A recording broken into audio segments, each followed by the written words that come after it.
ओम नमः शिवाय। चंचुला के शिवलोक गमन के बाद चंचुला के पति बिंदुक ब्राह्मण का भी पिशाच योनि से उद्धार हो जाता है। आइए इस कथा का श्रवण आप मेरे साथ मिलकर कीजिए। सूत जी बोले, शौनक, एक दिन चंचुला आनंद में मग्न उमा देवी के पास गई और दोनों हाथ जोड़कर उनकी स्तुति करने लगी। चंचुला बोली, हे गिरिजानंदिनी स्कंद माता उमा, आप सभी मनुष्यों एवं देवताओं द्वारा पूज्य तथा समस्त सुखों को देने वाली हैं। आप शुंभ प्रिया हैं, आप ही सगुणा और निर्गुणा हैं। हे सच्चिदानंद स्वरूपिणी, आप ही प्रकृति की पोषक हैं। हे माता, आप ही संसार की सृष्टि, पालन और संहार करने वाली हैं। आप ही ब्रह्मा, विष्णु और महेश को उत्तम प्रतिष्ठा देने वाली परम शक्ति हैं। सूत जी कहते हैं, शौनक, सद्गति प्राप्त चंचुला इस प्रकार देवी की स्तुति कर शांत हो गई। उसकी आंखों में प्रेम के आंसू उमड़ आए। तब शंकर प्रिया भक्तवत्सला उमा देवी ने बड़े प्रेम से चंचुला को चुप कराते हुए कहा, सखी चंचुला, मैं तुम्हारी स्तुति से प्रसन्न हूँ, बोलो क्या वर मांगती हो। चंचुला बोली, हे गिरिराज कुमारी, मेरे पति बिंदु इस समय कहाँ हैं, उनकी कैसे गति हुई, मुझे बताइए और कुछ ऐसा उपाय कीजिए ताकि हम फिर से मिल सकें। हे महादेवी, मेरे पति एक क्षुद्र जाति वैश्य के प्रति आसक्त थे और पाप में ही डूबे रहते थे। गिरिजा बोली, बेटी, तुम्हारा पति बिंदु बड़ा पापी था, उसका अंत बड़ा भयानक हुआ। वैश्य का उपभोग करने के कारण वह मूर्ख नरक में अनेक वर्षों तक अनेक प्रकार के दुख भोगकर अब शेष पाप को भोगने के लिए विंध्य पर्वत पर पिशाच की योनि में रह रहा है। वह दुष्ट वहीं वायु पीकर रहता है और सब प्रकार के कष्ट सहता है। सूत जी कहते हैं, शौनक, गौरी देवी की यह बात सुनकर चंचुला अत्यंत दुखी हो गई। फिर मन को किसी तरह स्थिर करती हुई दुखी हृदय से माँ गौरी से उसने एक बार फिर पूछा, हे महादेवी, मुझ पर कृपा कीजिए और मेरे पापी पति का अब उद्धार कर दीजिए। कृपा करके मुझे वह उपाय बताइए जिससे मेरे पति को उत्तम गति प्राप्त हो सके। गौरी देवी ने कहा, यदि तुम्हारा पति बिंदुक शिव पुराण की पुण्यमयी उत्तम कथा सुने तो वह इस दुर्गति को पार करके उत्तम गति का भागी हो सकता है। अमृत के समान मधुर गौरी देवी का यह वचन सुनकर चंचुला ने दोनों हाथ जोड़कर मस्तक झुकाकर उन्हें बारंबार प्रणाम किया तथा प्रार्थना की कि मेरे पति को शिव पुराण सुनाने की व्यवस्था कीजिए।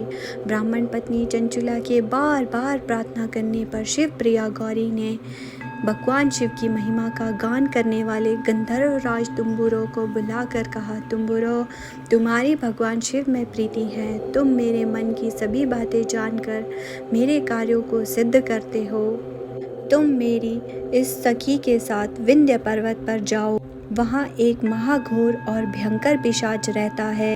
पूर्व जन्म से वह पिशाच बिंदुक नामक ब्राह्मण इस चंचुला देवी का पति था। वह वैश्यगामी हो गया। उसने स्नान संध्या आदि नित्य कर्म छोड़ दिए। क्रोध के कारण उसकी बुद्धि भ्रष्ट हो गई। दुर्जनों से उसकी मित्रता और सज्जनों से द्वेष बढ़ गया था। वह अस्त्र शस्त्र से हिंसा करता, लोगों को सताता और उनके घरों में आग लगा देता था। चंडालों से दोस्ती करता, वह रोज वैश्या के पास जाता था। पत्नी को त्याग कर दुष्ट लोगों से दोस्ती कर उन्हीं के संपर्क में रहता था। वह मृत्यु तक दुराचार में फंसा रहा।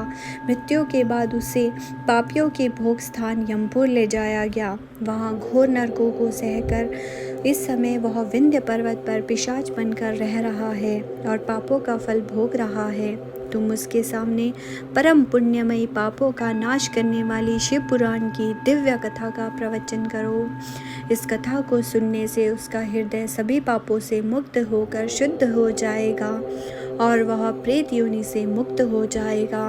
दुर्गति से मुक्त होने पर उस बिंदुक नामक पिशाच को विमान पर बिठाकर तुम भगवान शिव के पास ले आना। शौनक, माँ उमा का आदेश पाकर गंधर्व राज तुम्बुरो प्रसन्नतापूर्वक अपने भाग्य की सराहना करते हुए चंचुला को साथ लेकर विमान से पिशाच के निवास स्थान विंध्य पर्वत पर गए। वहां पहुंचकर उसने उस विकराल आकृति वाले पिशाच को देखा। उसका शरीर विशाल था, उसकी ठोड़ी बड़ी थी। वह कभी हंसता, कभी रोता और कभी उछलता था। महाबली तुम्बुरो ने बिंदुक नामक पिशाच को पाशों में बांध लिया। उसके पश्चात तुम्बुरो ने शिव पुराण की कथा बांटने के लिए स्थान तलाश कर मंडप की रचना की। शीघ्र ही इस बात का पता लोगों को चल गया कि एक पिशाच के उद्धार हेतु देवी पार्वती की आज्ञा से तुम्बुरो शिव पुराण की अमृत कथा सुनाने विंध्य पर्वत पर आया है।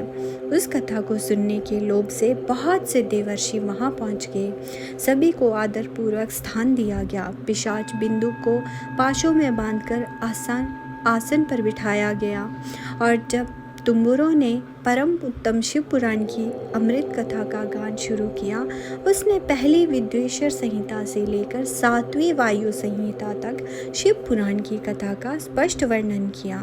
7 संहिताओं सहित शिव पुराण को सुनकर सभी श्रोता कृतार्थ हो गए। परम पुण्यमय शिव पुराण को सुनकर पिशाच सभी पापों से मुक्त हो गया और उसने पिशाच शरीर का त्याग कर दिया। शीघ्र ही उसका दिव्य रूप हो गया। उसका शरीर गौर वर्ण का हो गया। शरीर पर श्वेत वस्त्र एवं पुरुषों के आभूषण आ गए। इस प्रकार दिव्य देहारी होकर बिंदुक अपनी पत्नी चंचुला के साथ स्वयं भी भगवान शिव का गुणगान करने लगा। उसे इस दिव्य रूप में देखकर सभी को बहुत आश्चर्य हुआ। उसका मन परम आनंद से परिपूर्ण हो गया। सभी भगवान महेश्वर के अद्भुत चरित्र को सुनकर कृतार्थ हो उनका यशोगान करते हुए अपने अपने धाम को चले गए। बिंदुक अपनी पत्नी चंचुला के साथ विमान में बैठकर शिवपुरी की ओर चल दिया। महेश्वर का गान करता हुआ बिंदुक अपनी पत्नी व तुम्बुरो के साथ शीघ्र ही शिवधाम पहुंच गया। भगवान शिव और देवी पार्वती ने उसे अपना पार्षद बना लिया। दोनों पति पत्नी सुखपूर्वक भगवान महेश्वर एवं देवी गौरी के चरणों में अविचल निवास पाकर धन्य हो गए।